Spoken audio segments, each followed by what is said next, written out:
Egun on guztioi, zer modu zaudete, ongi etorriak izan zaitezte, Ferslegolik prestakuntza tailerren ziklora. Gure aurtengo erronka dakizuen moduan, Masterpiece da. Aurtengo azken prestakuntza tailerra izango da, baina beste bi utziko ditugu jakina urtarrilerako, urtea behar bezala hasteko. Prestakuntza tailer hauek berrikuntzaren Euskal Agentzia Innovaskeri esker egiten ditugu, Eusko Jaurlaritzako Hezkuntza Sailaren STEAM Euskadi estrategiaren barruan kokatzen dena.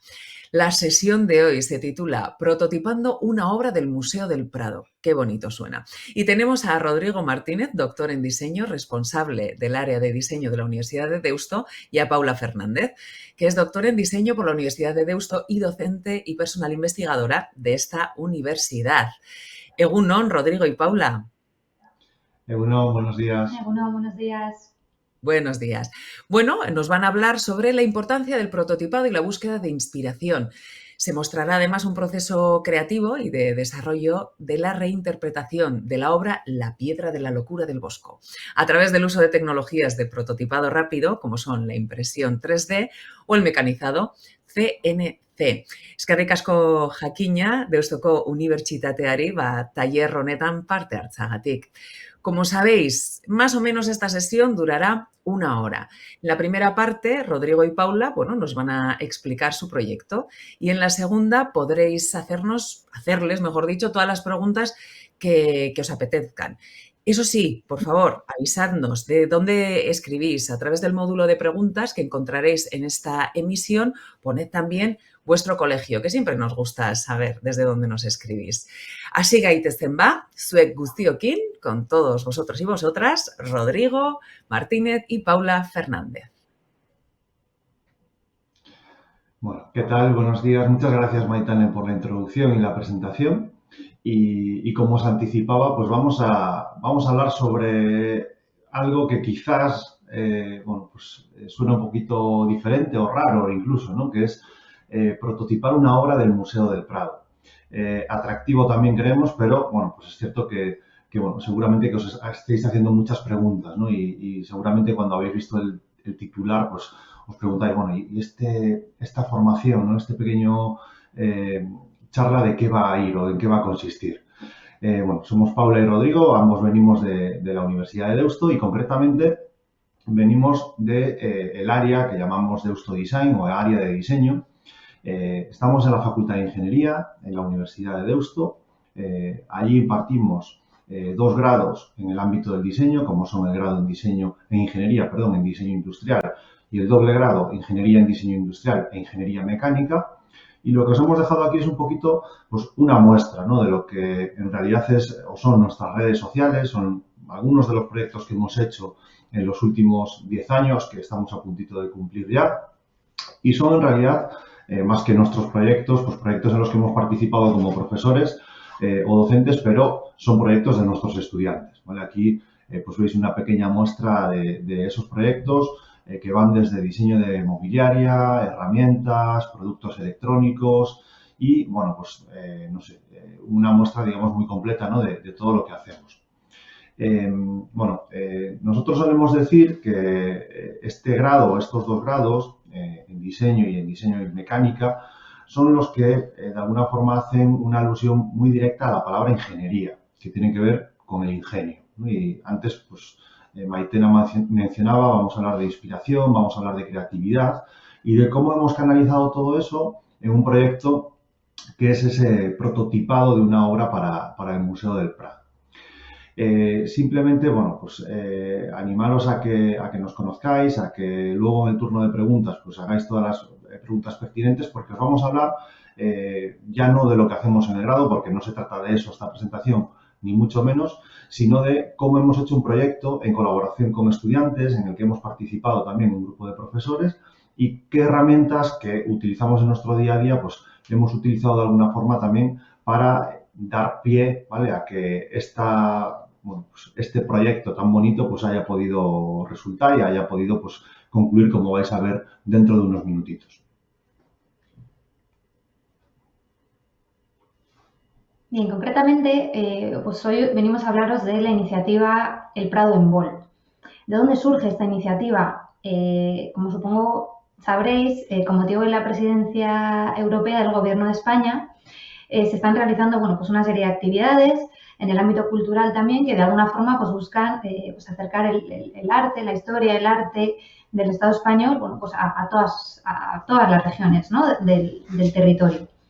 Entonces, en asociación con la Red Española de Asociaciones de Diseño, se lanzó esta propuesta, se lanzó esta iniciativa en la que, bueno, pues se proponía, ¿no?, a todas las escuelas que impartían estudios relacionados con el diseño, bueno, pues que se animasen a reinterpretar una obra expuesta en el Museo Nacional del Prado. En concreto, el reto que nos plantearon, o el reto que planteaban, era elaborar un diseño en 3D a partir de una obra artística del Museo Nacional del Prado. Claro, nosotros cuando recibimos este reto, cuando recibimos este planteamiento, lo primero que nos planteamos fue, bueno, pues la necesidad de conformar un equipo. ¿Por qué? Pues porque al final era un reto complejo, necesitábamos muchas habilidades distintas, necesitábamos reunir perfiles pues, que dominasen pues, desde la creatividad a las técnicas de prototipado, al modelado 3D. Entonces lanzamos una propuesta a nuestros estudiantes que se podían pues, apuntar de forma voluntaria a este reto. Finalmente reunimos un equipo de 8 estudiantes con perfiles diferentes y un poco el papel que Rodrigo y yo jugamos ahí fue el de pues, desarrollar y potenciar ese equipo y hacer bueno, pues que todos los estudiantes compartiesen sus habilidades y unos estudiantes pudiesen aprender de unos de otros. Bien, y me imagino que muchos todavía os habéis quedado casi con el título, ¿no? Porque todavía no hemos empezado a hablar de lo que hemos hecho. Y, bueno, pues quería lanzar una primera pregunta al aire, ¿no? Para que reflexionemos todos sobre ello. ¿Qué es eso de prototipar, ¿no? Cuando hablamos de prototipando una obra del Museo del Prado, bueno, pues, ¿qué significa esto de prototipar, ¿no? Seguramente que algunos lo sabéis, lo tenéis muy claro y otras personas pues estáis todavía pues tratando de entender, ¿no? Bueno, ¿a qué se referirán con esto de prototipar? Bueno, el prototipado o prototipar es una de las tareas, uno de los trabajos, una de las acciones que nosotros como diseñadores realizamos en nuestro día a día. Y es una, digamos, una acción que tiene que ver con probar, ¿eh? Prototipar, probar, tratar de ver qué ideas pueden ser buenas y materializarlas, ¿vale? Sobre todo el prototipado tiene que ver con la materialización, es decir, que esa idea que tenemos en nuestra cabeza y que a veces empezamos a plasmar en un papel o en una serie de documentos, la vamos compartiendo con el equipo, pueda de alguna forma materializarse y en muchos casos, como es en este caso, llegar a un resultado físico que podamos tocar, ¿no? Entonces, antes de entrar en nuestro prototipo del Museo del Prado, ¿vale? De esa extracción de la piedra de la locura que hablaremos luego, os traemos un ejemplo de algunos prototipos. De hecho, es el ejemplo pues, más inicial o iniciático que os podemos mostrar. Esto es lo que hacen nuestros estudiantes cuando llegan a la universidad, en las primeras 2 o 3 semanas. Les pedimos que con un material, es un material que se llama cartón pluma, son 2 láminas de papel con una pequeña espuma en medio, quizás lo conozcáis, es un material, digamos, muy parecido al que se suelen utilizar para embalar o incluir dentro de algunas cajas o envases. Y con ese material, además es la misma cantidad de material para todos, lo que le pedimos es que tengan ideas de cómo podrían generar varias piezas que se unan entre ellas y que puedan formar un conjunto. Y para hacerlo todavía más complejo, lo que les pedimos es que esas piezas, que no pueden tener ningún tipo de pegamento, ningún tipo de unión mecánica, se puedan sostener durante unos segundos, como estáis viendo en todas esas fotos, sin más, digamos, agarre que el de nuestra propia mano, ¿vale?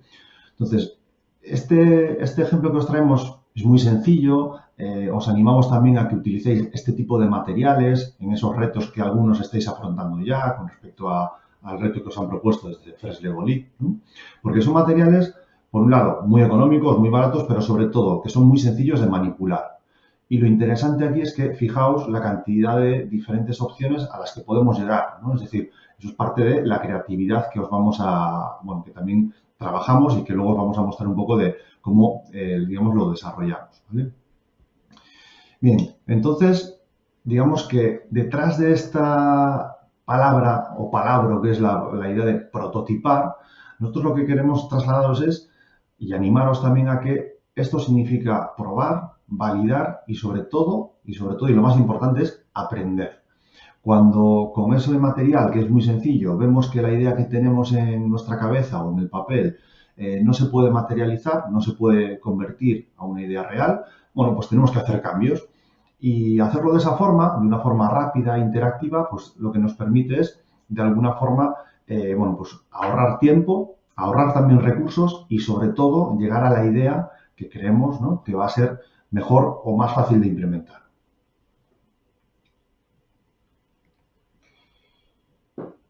Bien, hemos resuelto, digamos, como la primera parte, ¿no?, del reto. Hemos descifrado que era eso de prototipar.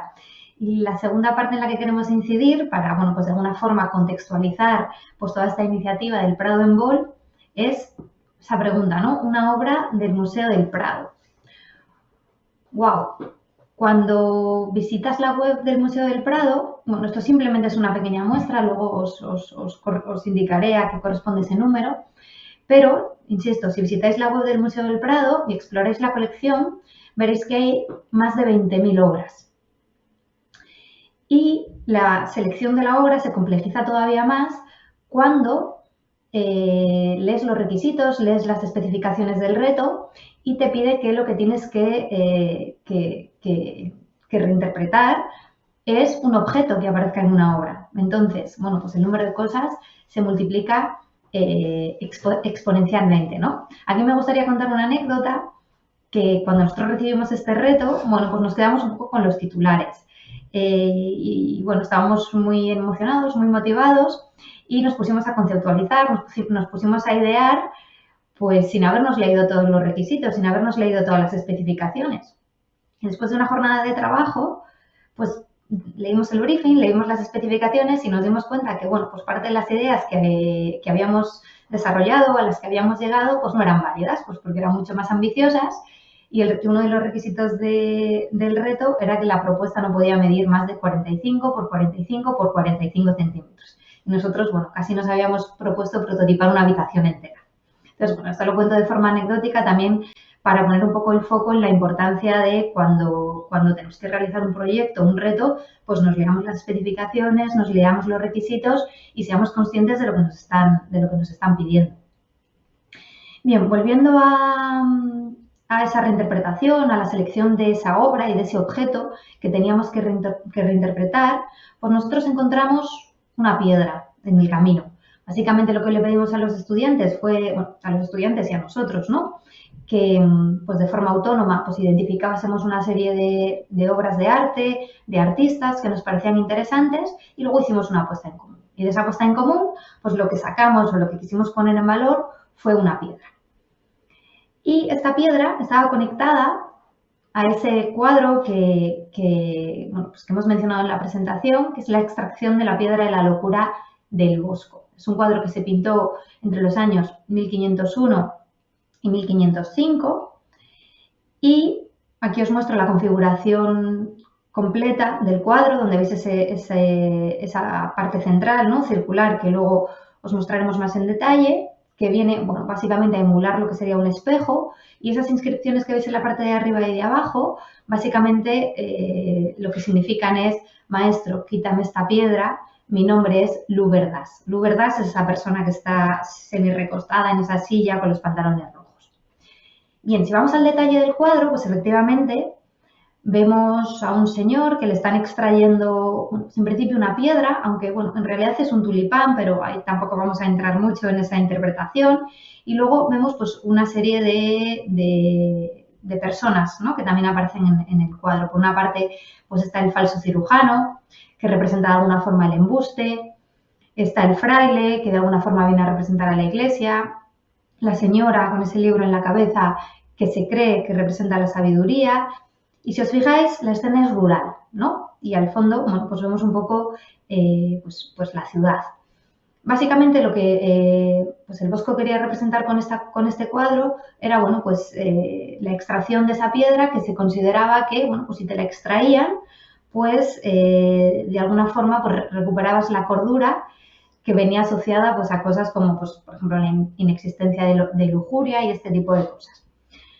Entonces, bueno, pues nosotros nos planteamos, ¿no? Pues si en el siglo XV la locura se conectaba con cosas como la lujuria, ¿con qué conectamos la locura en el siglo XXI, ¿no? Y bueno, pues eso dio pie a una serie de pues, reflexiones por parte de los estudiantes y por parte nuestra. Y bueno, pues sí que me gustaría que quizás luego en la parte de preguntas, ¿no? Podamos interactuar y que os planteaseis, ¿no? Pues qué es un poco la locura para vosotros, cuál es la locura contemporánea. Nosotros en nuestro proceso, digamos, identificamos, ¿no? esa locura contemporánea, pues principalmente con los dispositivos móviles.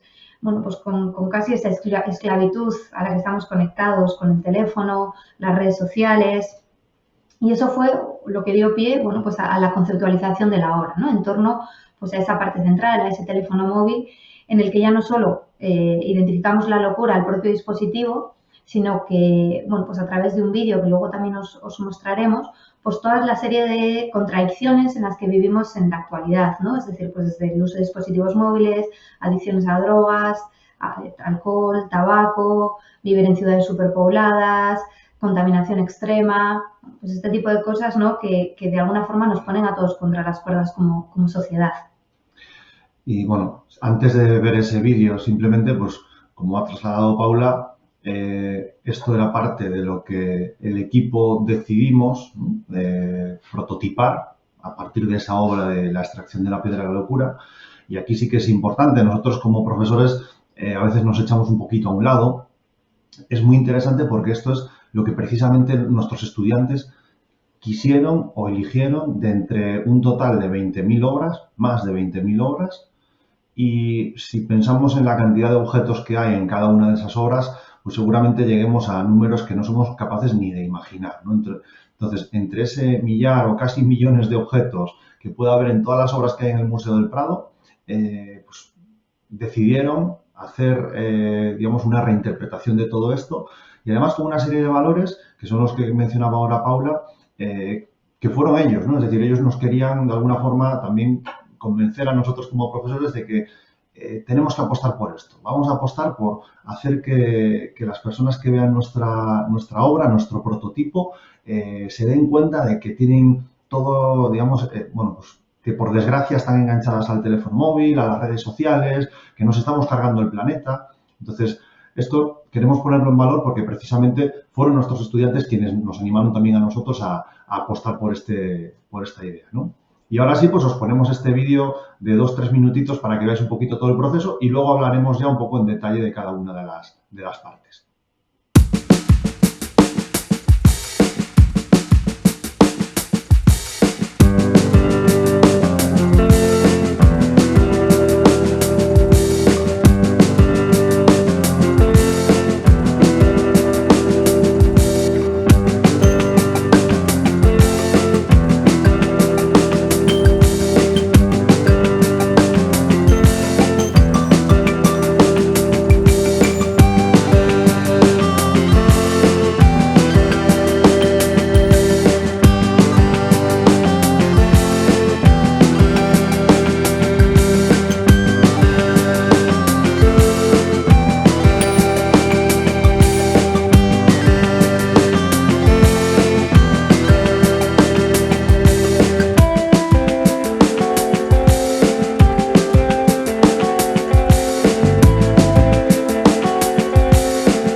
Después de ver este vídeo, que creemos que resume muy bien el proceso y que luego Rodrigo pues, os explicará, incidiendo en cada una de las tecnologías que hemos utilizado, pues sí que queríamos, bueno, pues también mostraros esta foto, esta imagen con el resultado final y explicaros un poco, bueno, pues cuál fue la evolución desde la identificación de esa obra, la selección de la piedra y la traslación que hicimos a esta pieza.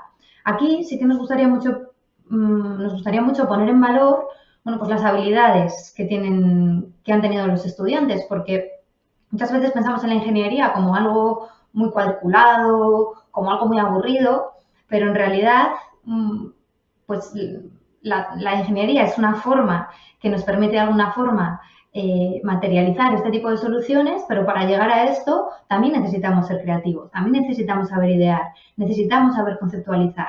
Y al final esta solamente es el resultado, pero todo ese proceso que hemos seguido para llegar aquí, pues es algo que también queremos poner en valor. ¿Qué es o cómo explicamos esta pieza que veis? Bueno, pues finalmente empiezo por abajo, ¿no? Esa tabla que respeta las dimensiones originales del cuadro y donde hemos grabado ese texto que os mencionaba antes. Maestro, quítame esta piedra, mi nombre es, puntos suspensivos. ¿Por qué hemos puesto puntos suspensivos? Bueno, porque si os fijáis, la cabeza tiene ese aspecto cromado. O lo que hemos querido de alguna forma reflejar es que sea un espejo. ¿Para qué? Para que cuando el usuario, una persona, interactúe con esta obra, se pueda ver reflejada. Se pueda ver reflejada y vea en su propia cara, bueno, pues esa locura que nosotros hemos identificado, ese teléfono móvil con ese vídeo en el que salen imágenes relacionadas con todos los vicios y contradicciones de esta sociedad, ¿no?, en la que vivimos. Por lo tanto, bueno, pues queremos llevar a la persona usuaria a pues, un ejercicio de reflexión, de, madre mía, ¿en qué mundo estamos viviendo, ¿no? ¿Cómo podemos cambiar esto? Y esa intervención verde que veis en la parte inferior de la obra es porque nosotros queremos hacer un llamamiento a la necesidad de que tenemos que cuidar el planeta, que la sostenibilidad es importante, hay que cuidar el medio.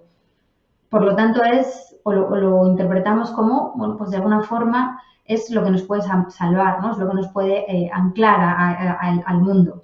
Y por último, si os fijáis, hay una especie de piedrecita al lado de la cabeza. Eso es un sensor de proximidad que básicamente funciona que cuando una persona se acerca a la obra, pues ese vídeo que hemos mencionado en varias ocasiones empieza a reproducirse. También en favor un poco de potenciar pues, la interactuación con la obra. No solamente verte reflejado, sino que también cuando te pones delante de la obra, pues este vídeo empieza a reproducirse. Muy breve, ¿cómo lo hemos hecho? Pues en 3 pasos. El primero, generar o conformar el equipo, tal y como hemos mencionado antes, y el desarrollo de la idea. Al final esto es súper importante, ¿no?, para llegar a un resultado exitoso. Insisto en esa necesidad de que el equipo sea multidisciplinar, que seamos capaces de aprender unos de otros, de compartir nuestras ideas, de compartir nuestros conocimientos, de saber poner en valor lo que sabemos y cuando no sabemos, pues echarnos a un lado y que otros nos enseñen. La idea, pues también súper importante, es decir, es mejor pensar, madurar las cosas antes de pasar a fabricarlas. ¿Por qué? Pues porque eso nos va a quitar muchos errores, ¿no? Es decir, cuanto antes fallemos, cuanto antes nos equivoquemos, mejor. Y cuando pasemos ya a fabricar, cuando pasemos a prototipar, cuantas más claras tengamos las cosas, probablemente mejor sea el proceso de ejecución y el proceso y el resultado. Por lo tanto, vamos a ese paso 2, a esas herramientas de fabricación digital. Y, por último, bueno, pues yo creo que la receta del éxito en cualquier equipo, trabajo en equipo, ilusión y ganas de aprender. Y visto ese recetario, ¿no?, que apuntaba muy bien Paula, con esos 3 pasos, ¿no?, en los que le damos mucho valor a la parte de equipo y de cómo fueron esas dinámicas, bueno, pues sabemos que muchos lo que estáis también buscando con estas presentaciones es qué ideas podéis integrar, ¿vale?, a la hora de afrontar vuestros retos, ¿no?, de First Level. Entonces, lo que os vamos a mostrar aquí es un poco, pues, no todos los procesos que ha habido detrás de la elaboración de esta obra o de este prototipo. Yo creo que los habéis visto todos en el vídeo y lo vais a tener también colgado y también, bueno, pues podéis también volver, ¿no?, un poco a esos puntos, pero sí que os vamos a traer como los grandes procesos, ¿vale? Y también, pues, inspiraros porque quizás os pueden servir para aplicarlo en vuestros retos y proyectos. Aquí en la foto veis a uno de los estudiantes, a Álvaro, con uno de los, con un profesor que se ofreció voluntario para hacer esta labor de escaneado, ¿vale? Fijaos, el primer paso para, una vez que ya decidieron los estudiantes, decidimos en equipo que teníamos que interpretar la obra, digamos, fijándonos en la parte central, que es la propia extracción de esa piedra, ¿no? Bueno, pues necesitábamos una cabeza. Y para ello pues necesitábamos una cabeza lo más real posible, que se pareciese también un poco a la persona que aparecía en la obra. Entonces, fijaos, pues si necesitamos geometrías muy complejas, pues esto sería una opción, ¿no? Pues utilizar un escaneado es muy sencillo, muy fácil de utilizar y lo que obtendríamos sería, pues a partir de ahí, un primer modelo digital, ¿vale? Ese modelo digital, nosotros lo que hicimos a continuación fue, a través de programas, que hay muchos que son libres y gratuitos, de libre acceso, ¿no? Lo que fuimos fue editando. Esta cabeza que aparece a la izquierda no es nuestro compañero, pero hemos puesto un ejemplo. Y lo que veis a la derecha sí es nuestro compañero. Y ya veis por primera vez, ¿no? Con esa especie de móvil o pantalla, pues incrustado, ¿no? En la cabeza. Esto nos sirve para hacer un prototipado digital, virtual, simplemente para valorar. Oye, esto tiene buena pinta, va a funcionar, es muy grande la pantalla, tenemos que reducir.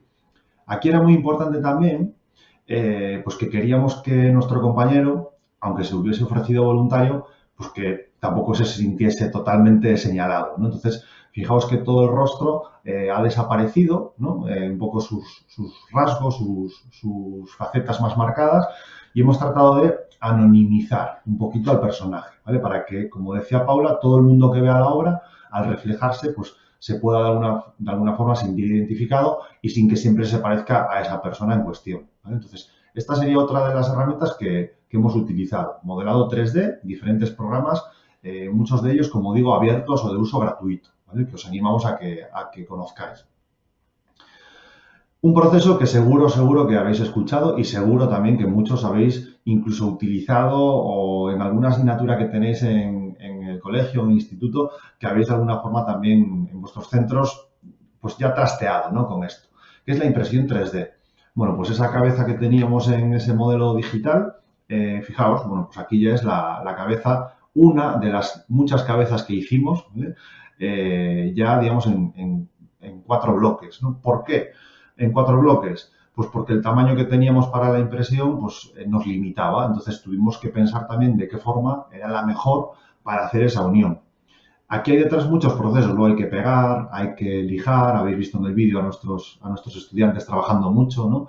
Y luego también pues la parte superior y la inferior estaba unida por imanes, porque dentro de esta cabeza está precisamente toda la parte electrónica, lo que muchas veces no se ve, pero hace que esto funcione. Y yo soy consciente, o somos conscientes, de que en este reto de FastLegally hay también tareas vinculadas o retos vinculados a programación y estamos seguros que también estáis metidos en esto, ¿no? Entonces, bueno, pues toda esta parte electrónica la ocultábamos dentro de la cabeza y lo que veis a la derecha es ya la pantalla, ¿no? Es una pantalla comercial que hemos programado, que nuestros estudiantes, también con ayuda de algún docente, pues programaron para que lo que ocurriera era que un vídeo que se veía de forma continua, cuando alguien se acercaba a ver la obra, pues se paraba y empezaba otro vídeo en el que se mostraban precisamente, pues, digamos, todas esas, tanto vicios como lujurias, como aquello que nos hace perder el norte de la sociedad actual, ¿vale? Y por último, otro proceso que también tenemos en nuestro prototipo, en nuestra obra, y que tiene que ver con la base, que es lo primero que os planteaba Paula, ¿no? Que tiene esas proporciones exactamente idénticas a las de la obra, es pues la mecanización o el mecanizado de esta tabla, de este tablero. Y aquí hay 2 procesos. Hay un proceso que es el cortar el tablero y hacer ese hueco central con una herramienta que es una fresadora, que nos permite eliminar material, madera en este caso. Digamos que es como un taladro que se puede mover de forma controlada o a través del ordenador, por eso es un fresado CNC, control numérico.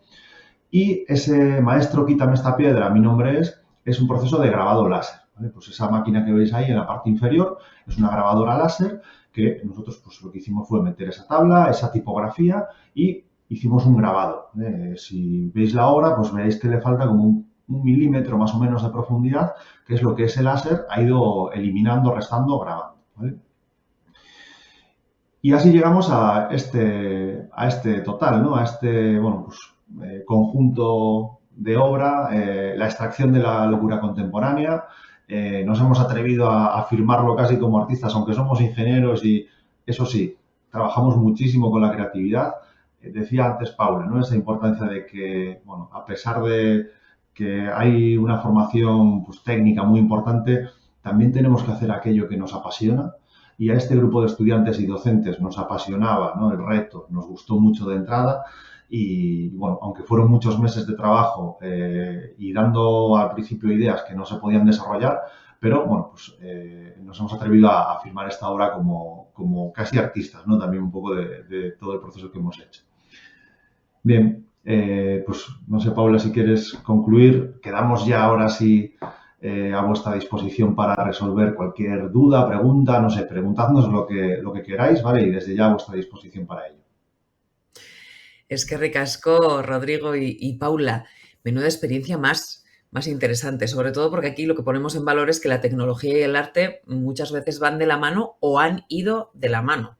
Pero bueno, eso luego os voy a preguntar un poco más. Antes de nada, Paula Zorionak, que desde ayer eres oficialmente doctora, ¿no? Oficialmente, sí, muchas gracias. Que son muchos años de estudio, de hacer primero la carrera, luego viene el máster, luego viene ese doctorado que pueden ser 4 años, me imagino, más o menos, de estar especializándote en algo y ahí, pero que, bueno, ¿cómo se siente una después de tanto trabajo y de tanto estudiar? Por fin. Bueno, reconfortada, pero igual, muy contenta porque, bueno, pues al final es cerrar una etapa, pero bueno, a seguir sumando, ¿no? Al final esto es la primera piedrecita de la vida investigadora y un pasito más y sobre todo muy contenta. Qué bien, qué bien. ¿Tuvisteis siempre claro, Rodrigo, Paula, que os ibais a dedicar al diseño? ¿Esto lo habéis sabido siempre? Porque hay veces que hay personas que dicen, jo, pues yo mira, la vocación la he tenido siempre, lo he tenido siempre claro. Y otras, en cambio, que han llegado a las profesiones un poco, pues, probando, ¿no? ¿Cuál ha sido vuestro caso? Pues mira, yo en mi caso, luego Paula quizás es otra experiencia diferente, ¿no? Pero en mi caso yo tenía muchas dudas, yo sabía que quería de alguna forma pues ir hacia una enseñanza técnica, tampoco tenía claro que pudiera ser una ingeniería, pero sí que me gustaba mucho, digamos, el curiosear, ¿no? Es un poco el denominador común que tenemos muchas veces los diseñadores. Y dudaba, prácticamente hasta el último día que hice la inscripción en la universidad, estaba entre ingeniería mecánica o diseño industrial, ¿qué hago? Y bueno, pues opté por diseño porque, pues sí que creía, ¿no? Que podía trabajar un poquito más esa parte de creatividad que a mí me llamaba la atención. Y tengo que decir que, digamos, esa primera elección, hasta que pasa una temporada, no terminas de refrendarla, ¿no? Porque no, el primer día tampoco puedes verlo todo. Entonces, bueno, pues ya luego con los años, ¿no? Y haciendo máster y también doctorado, pues, como decía Paula, pues te vas dando cuenta ya de que he elegido bien, ¿no? Y vamos, nuestra pasión, mi pasión. Sí, bueno, mi historia es un poco menos poética y más pragmática, porque, bueno, pues la verdad que lo cierto, yo tenía quizás vocación de estudiar periodismo o ciencias políticas. Pero, por otro lado, pues pensaba que quizás si me decidiese por una de esas titulaciones, pues tuviese más complicado dar el salto al ámbito laboral. Entonces tenía claro que quería hacer una ingeniería, pero como digo, que por pragmatismo. Y haciendo un poco una revisión de los títulos que se ofertaban, pues encontré la titulación de grado en ingeniería, bueno, en aquel momento ingeniería técnica en diseño industrial, que bueno, pues de alguna forma aunaba la ingeniería con aspectos más creativos que, bueno, pues sí que me motivaban de alguna forma, de una forma más interesante que quizás la ingeniería pura y dura. Entonces, bueno, pues decidí hacer esa ingeniería, luego pues con muchos cambios, luego estudié organización industrial porque quizás me interesaba más el mundo de la gestión. Bueno, y al final yo creo que la vida un poco te va poniendo en su sitio cuando vas encontrando pues el ámbito o quizás la disciplina del diseño en la que te sientes más a gusto. Y es una decisión, pues al final cuando tienes 18 años, una decisión gorda de decidir qué vas a estudiar, pero bueno, yo creo que eso siempre se puede pues, ir reconduciendo y sin duda pues encontrando tu sitio. Que es lo que defendemos siempre aquí. Decimos, bueno, tú empieza por algún sitio que luego ya irás viendo lo que te gusta, lo que no te gusta. Al fin y al cabo se trata un poco como del propio prototipado, ¿no? Tienes que probar, tienes que validar, es decir, tienes que asegurarte y decir, pues esto sí me gusta o esto no me gusta, y sigues aprendiendo. O sea, que de alguna manera también el encontrar lo que tú quieres hacer en la vida, lo que te quieres dedicar, tiene que ver con el prototipado, ¿no? Totalmente. Totalmente, yo creo que es un símil súper acertado. Mira, no lo había pensado, pero efectivamente, al final, muchas de las cosas que estamos haciendo en curso, ¿no? En nuestra vida, desde cuando hacemos esas elecciones, es pues, un prototipo y a ver cómo sale. Y a partir de ahí, si sale bien, pues seguramente continuemos en esa línea y si no, no pasa nada, podemos aprender y ir hacia otra. Eso es. Y qué importante es lo que también comentabais, el trabajo en equipo. Es decir, las colaboraciones, cómo trabajamos en equipo, no solo es saber de un tema muchísimo, sino luego ser capaz de relacionarte con el resto de las personas y preguntar y pedir ayuda, ¿no? En vuestro caso, además, en las 3 fases ponéis, tanto en la idea como luego en la consecución, ¿no? Cuando terminabais el proyecto, que era vital, que era muy, muy importante esas relaciones. ¿Cómo han sido vosotros y vosotros que habéis estado viendo a ese grupo de estudiantes? ¿Cómo ha sido ese desarrollo de las relaciones? ¿Cómo han ido cambiando esas relaciones? Pues mira, empezamos con una llamada, esto era un proyecto voluntario y empezamos llamando bueno, a todos los estudiantes del grado y en apenas una mañana teníamos un número máximo y era solamente podían ser 8 y en una mañana recibimos más solicitudes que realmente estudiantes podíamos acoger en el equipo y fue como bueno, aquí hay muchas ganas, ¿no? De hacer. Y luego, sobre todo las primeras reuniones, pues un poco más frío, ¿no? Porque no se conocen tampoco tanto entre ellos o nosotros tampoco tenemos una relación de momento, ¿no? Pues cuando es el primer día y nos ven como profesores y ven que nosotros vamos a, de alguna forma, pues llevar la batuta y les decimos en el primer día, no, esto es un trabajo en equipo y nosotros somos unos más, ¿no? Y bueno, pues esto el primer día o los primeros días, bueno, antes de hacer la entrega del prototipo, bueno, pues está mal que lo diga, pero yo creo que también procede, ¿no? Había estudiantes que decían, no, tenía ahora una clase de no sé qué asignatura, pero es que creo que tengo que echar una mano porque tenemos que llegar. Entonces, no estoy animando a nadie a que haga esto, ni muchísimo menos, pero sí es interesante un poco de cómo ves la evolución, ¿no? Cómo se implican y cómo el último día, pues ya sí se ven como uno más, como, bueno, pues ahora estoy con Rodrigo, mañana con Paula, luego 3 estudiantes se tienen que encargar de hacer una determinada gestión, se responsabilizan y sobre todo a base de conocernos mucho, a base de ir pues teniendo muchas reuniones en las que, bueno, a veces se avanza y otras veces no, pero haces equipo, ¿no? Y eso es importante.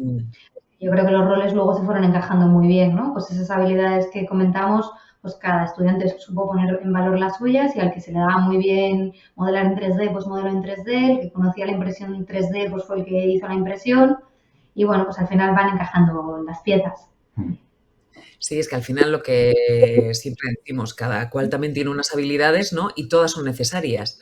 La cuestión es identificarlas dentro de un grupo y, bueno, saber que a quien se le da mejor una cosa, pues el otro también la apoya, ¿no? Y al final de eso se trata. Tenéis un laboratorio de fabricación digital que se llama Fab Lab, que de hecho lo habéis mencionado. ¿Esto siempre es así? ¿Este es el primero de los proyectos que habéis tenido dentro de este Fab Lab? ¿No? ¿Qué es esto? ¿Qué es Fab Lab? Bien, el Fab Lab básicamente es un espacio, es un laboratorio en el que nosotros tenemos un conjunto de tecnologías, las que habéis visto en el vídeo y alguna más, que ponemos a disposición de nuestros estudiantes. Entonces, nosotros lo que tratamos es que a través de las asignaturas del grado, pues los estudiantes tengan que hacer uso de este espacio, porque nosotros pues, le pedimos pues, prototipos. Y luego también, pues de forma personal y voluntaria, si ellos tienen inquietud en pues, desarrollar este tipo de habilidades y conocimientos, pues que también puedan hacer uso de este espacio. Los Fab Labs, en realidad, bueno, pues una red de laboratorios global que en su día fue promovida por el MIT. Y, bueno, pues básicamente lo que buscan es un espacio pues, donde puedas investigar, donde puedas explorar haciendo uso de estas nuevas tecnologías de fabricación digital. ¿Y se os puede visitar? Sí, por supuesto. Bueno, la universidad yo creo que de forma regular organiza visitas de colegios. Igual algunos de las personas que nos están escuchando pues incluso nos han visitado, nos visitarán en el futuro. Y si no, bueno, pues el espacio está abierto. Nosotros atendemos visitas y vamos, encantados de dar difusión a lo que hacemos y que nos conozcan. Hace Pues unos, nada, bueno, ya eso es. Hace unos meses estuvieron del liceo francés visitándonos, hicimos un taller con ellos y bueno, pues fue interesante. qué bueno, qué bueno. Mandadnos las preguntas también, ¿vale? Acordaros a lo del módulo de preguntas, que ayer entraron unas a última hora y nos quedamos con muchísima pena de no poder hacerlas. Así que todavía estáis a tiempo. ¿La tecnología y el arte siempre han estado unidas a través de la historia? Porque tenemos la sensación que ahora ciertas tecnologías punteras, como es el 3D, ¿no? La inteligencia artificial incluso, parece que ahora es cuando decimos claramente arte y tecnología van de la mano, pero realmente siempre han ido, ¿verdad? De una u otra manera. O ese es mi parecer.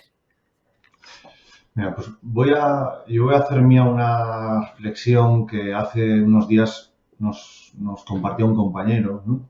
Digamos que muchas veces la tecnología es el vehículo por el cual uno puede, de alguna forma, pues, digamos, canalizar su creatividad y si hablamos de arte, ¿no? Y es una persona bueno, pues, que se dedica de alguna forma a autoexpresarse a través de su obra, que es lo que podría ser un artista, pues, digamos, ve en la tecnología disponible la forma de vehicularla, ¿no? Sin embargo, muchas veces le damos la vuelta a esta relación y creemos que hay cosas que no se pueden hacer porque no hay una tecnología que nos ayude a ello.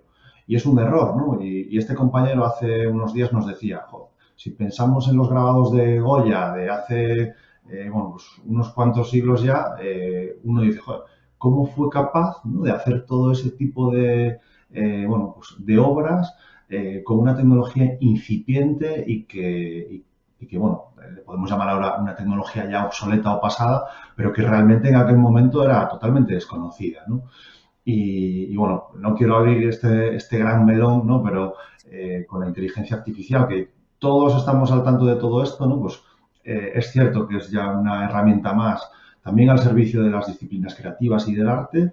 Y la pregunta ahora es, bueno, ¿qué podemos hacer con todo esto, ¿no? Y de por sí, cuando uno utiliza alguna herramienta que ya existe y que son muy buenas, la otra parte, la de creatividad, tener la idea, poner un poco la tecnología al límite, sigue siendo responsabilidad de la persona, ¿no? Entonces es súper importante, pero no deja de ser un vehículo y que dentro de unos años o unas décadas o unos siglos, pues habrá otras nuevas tecnologías y seguramente el ser humano se siga adaptando a ellas y siga utilizándolas.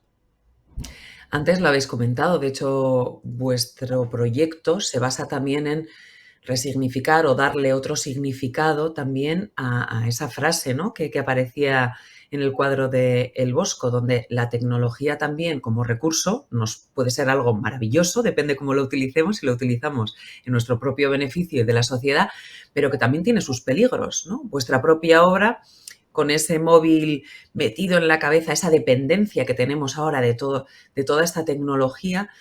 Incluso yo os preguntaría, ¿no mata un poco la creatividad toda esta dependencia a la tecnología? Porque igual que nos ayuda a ser creativos y a hacer realidad todas estas cosas, a veces estar enganchados a algo, las adicciones, matan un poco también eso que somos, porque la creatividad nace, ¿no?, de lo que somos capaces de hacer e imaginar. Pues en parte sí, ¿no? Es decir, yo creo que hay que tener una visión en el que, pues sobre todo en ámbitos como el del diseño, pues estas nuevas tecnologías sí que están facilitando mucho, pues por ejemplo, acercarnos a esas herramientas de modelado, esas herramientas de impresión, esa facilidad quizás de prototipar, pero claro, todo esto usado de una forma racional. Una lucha, por ejemplo, que tenemos muchas veces con nuestros estudiantes es que directamente su vehículo, siempre es la tecnología, generalmente un iPad. Pero es que antes de eso tienes que tener un proceso creativo que a lo mejor solamente necesitas un lápiz y solo necesitas pensar, ¿no? O a lo mejor quizás hablar, es decir, pues cuando generalmente nuestros estudiantes trabajan en equipo, ¿no? En todos los proyectos que desarrollamos. Y cuando llega esa fase de generar ideas, es mucho más enriquecedor hacerlo en equipo, porque a lo mejor un compañero tiene una idea y en base a esa idea pues tú puedes empezar a construir y generalmente las ideas que se obtienen son más variadas y un abanico mucho más amplio de lo que tú, por ejemplo, podrías conseguir solamente en tu casa, ¿no? Ahora parece que se está poniendo muy de moda entre nuestros estudiantes preguntarle a ChatGPT que les dé ideas. Pero claro, es decir, al final estamos fiando todo a lo que nos está diciendo una máquina. Entonces, sí que coincido que, bueno, tenemos que usar la tecnología de una forma racional. Es maravilloso que se estén desarrollando tecnologías de este tipo, pero no tenemos que perder la conciencia de que el dominio del proceso y esa parte intangible, esa creatividad, esa chispa, ¿no?, que le podemos dar a los proyectos, pues reside en las personas, no en las máquinas. Al final, las máquinas son ejecutores. Es que es lo que nos hace tan especiales a las personas también, o diferentes, ¿no? Sí. Sí, yo quería Sí. apuntar una anécdota y, bueno, una anécdota. Ha dicho Paula, ¿no? Un poco, muchas veces nuestros estudiantes se limitan precisamente por la tecnología. Cuando, por ejemplo, ¿no?, a través de un boceto, de un dibujo, da igual que no sean buenos dibujantes, no es lo importante, ¿no? Pero quieren conseguir una forma muy compleja, están, pues no sé, ahora estamos diseñando, por ejemplo, pues lámparas, estamos diseñando hervidores de agua, esto está ocurriendo ahora en la universidad, ¿no? Alumnos muy jóvenes que acaban de llegar y que no dominan la tecnología. Entonces, sus dibujos son muy creativos, muy complejos, geometrías muy difíciles, y cuando pasan al programa, como no consiguen hacer eso con ese programa, lo simplifican todo, ¿no? Entonces, muchas veces les decimos, no, es obvio que no dominas la tecnología, pero no te puede limitar. Vamos a ver de qué forma lo podemos conseguir, pero es muy habitual, ¿no?, que cuando uno es incapaz de dominar la tecnología, digamos que se conforma con hacer algo como más básico, ¿no? Entonces, tiene ese peligro que tú mencionabas. Pues nada, hay que darle vueltas a problemas, soluciones, porque de hecho de eso se trata, ¿no? La historia de la humanidad, a dar solución a diferentes problemas. Y para eso, claro, entiendo que necesitaremos mucha gente con diferentes expertise, es decir, que hayan hecho diferentes estudios. ¿Qué tipo de perfiles se necesitan en el diseño, en la tecnología, en toda esta conjunción que estamos viviendo? Para que quien nos está escuchando diga, jo, ¿yo qué puedo estudiar para dedicarme a esto? ¿O qué podría hacer para...? Mira, pues nosotros decimos siempre, ¿no?, que este perfil diseño dentro de una facultad de ingeniería, y siendo una ingeniería, ¿no?, y con una carga matemática, una carga de física y todas esas asignaturas que son básicas de nuestra rama de conocimiento de ingeniería, el diseño es un perfil que ubicamos entre la resolución técnica y el conocimiento de las necesidades del mercado. Y yo lo explicamos muchas veces así porque es visualmente muy interesante, ¿no? Por un lado, un buen diseñador, una buena diseñadora, se tiene que formar en conocer qué necesita la sociedad, qué necesitan los usuarios. Cuando una empresa tiene una necesidad, realmente, bueno, pues, qué necesita lanzar al mercado, cómo está compitiendo, etcétera. Entonces, toda esa parte de conocimiento viene del ámbito del conocimiento del mercado, del marketing, del conocimiento de la empresa, del conocimiento de comportamientos humanos. Entonces, incluso toca la sociología, ¿no? Nosotros hacemos, cuando lanzamos un proyecto, mucho trabajo, muchísimo trabajo de analizar a través de encuestas, a través de entrevistas, formularios, qué es lo que realmente quieren nuestros usuarios. Y luego hay toda esa parte técnica, ¿no?, que es lo que hablábamos antes de dominio de determinadas tecnologías. Paula lo mencionaba, por ejemplo, con herramientas que son básicas para nosotros, pero también, por ejemplo, pues, tener esa curiosidad de estar al tanto de nuevas tecnologías, de procesos de fabricación, posibilidades de materiales. Bueno, pues hoy hablamos de la informática y de la reducción, de la miniaturización de los microchips, de la inteligencia artificial. Entonces, conocer todo eso también es importante. Entonces, digamos que es un perfil muy balanceado porque tiene que tener conocimiento de ambos mundos. Obviamente no es un experto en informática, para eso hay ingenieros informáticos o ingenieras informáticas, pero tiene que tener conocimiento de programación porque lo necesita para desarrollar sus proyectos, y también del usuario del mercado, ¿no? Qué bueno, es como un lugar equilibrado, ¿no? Entonces, Entre todo eso. aquí sí que me gustaría, muy breve, meter una cuña, y es que nos encontramos muchas veces con perfiles que asocian el dibujar bien o mal con la posibilidad de estudiar diseño o no. Y en realidad eso ningún condicionante ni ninguna barrera, ni a favor ni en contra. Para mí, cuando has dicho problemas-soluciones, has dado un poco la clave de lo que es el diseño. Al final, cuando a nosotros nos preguntan, ¿no? ¿Qué hacéis? ¿Pero qué es diseño? Bueno, pues básicamente es resolver problemas de una forma creativa. Y es que además, normalmente esos problemas suelen tener varias soluciones. Pues eso es lo que hacemos en diseño. Entonces, sí que me gustaría lanzar ese mensaje de, bueno, como dibujo mal, pues ya no puedo estudiar diseño. O como dibujo muy bien, voy a estudiar diseño. No es eso. Es muchísimo más que eso. Y lo importante que es, ya para ir cerrando, visibilizar lo que hacéis. Es decir, está muy bien que dentro de cuatro paredes, en este Fab Lab, trabajemos en equipo, hagamos cosas, pero qué importante es que eso luego llegue a la sociedad, como lo que estamos haciendo ahora mismo, ¿no? Es decir, que ahora un montón de personas nos están viendo y están entendiendo mejor qué es el diseño. ¿Cómo habéis hecho visible este reto? Bueno, pues también precisamente ayer fue un día con muchas emociones. Este prototipo que fabricamos lo enviamos al Museo Nacional del Prado ya, bueno, pues hace unas semanas, el 30 de noviembre lo entregamos y, bueno, pues en esta iniciativa participaron 25 universidades y escuelas de diseño de todo el territorio español. Y entre esas 25 propuestas se seleccionaron 5 para presentar ayer de forma oficial en un acto en el Museo del Prado y la desarrollada por la Universidad de Deusto fue una de ellas.